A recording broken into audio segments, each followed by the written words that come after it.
The early years of figure skating in Canada. A brief history of Louis Rubenstein and the Star Manufacturing Company.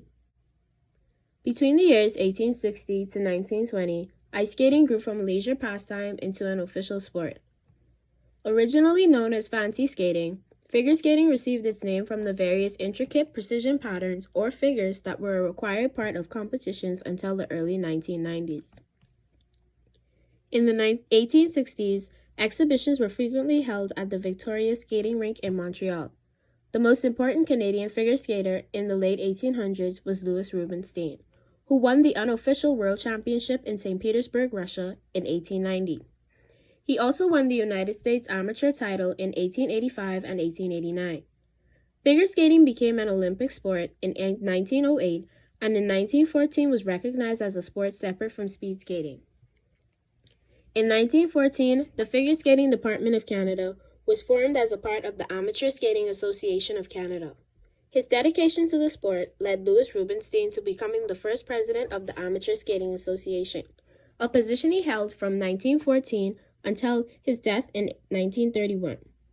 In 1939, the department became the Canadian Figure Skating Association, and later on, in 2000, became what we now know as Skate Canada. The father of figure skating, Louis Rubenstein, was the founder of Amateur Skating Association in Canada. In December 1889, the Amateur Skating Association in Canada chose Rubenstein to represent the country at international figure skating competition to be held in St. Petersburg, Russia in 1890. In 1895, he was appointed Honorary Secretary Treasurer of Amateur Skating Association of Canada, and he was the head of the World Speed Skating Championship in 1897. In 1955, he was inducted as a figure skater into Canada's Sports Hall of Fame. The Star Manufacturing Company. The Star Manufacturing Company opened its door in 1861. The business was started by John Starr of Dartmouth, Nova Scotia. Initially, the company produced nuts, bolts, and nails. This would change in 1863 when Starr hired John Forbes, who had been working on a new style of ice skates. John, along with Thomas Bateman, created the Acme Spring Skate, debuted in 1863, revolutionizing the design blades in Canada. Nicknamed the Halifax Skate, it achieved worldwide popularity. Their design would change the way skates were designed worldwide.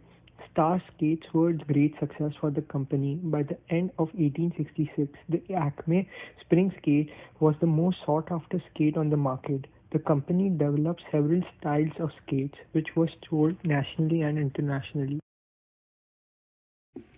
At its peak, Star Manufacturing Company employed up to 250 people and created more than 100 pairs of skates daily.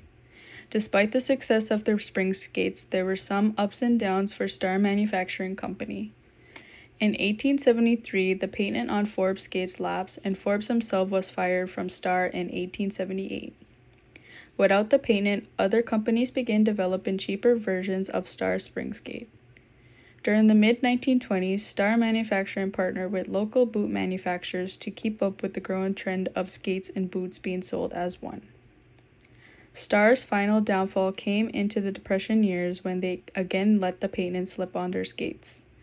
Unable to keep up with the competition, in 1939, the company closed down the skate department of the factory. For several more decades, Star continued manufacturing steel and later polyethylene products, but in 1996, the factory closed its doors for good. They dramatically altered the way skates were made, and their changes helped make ice skating and hockey the sports that they are today.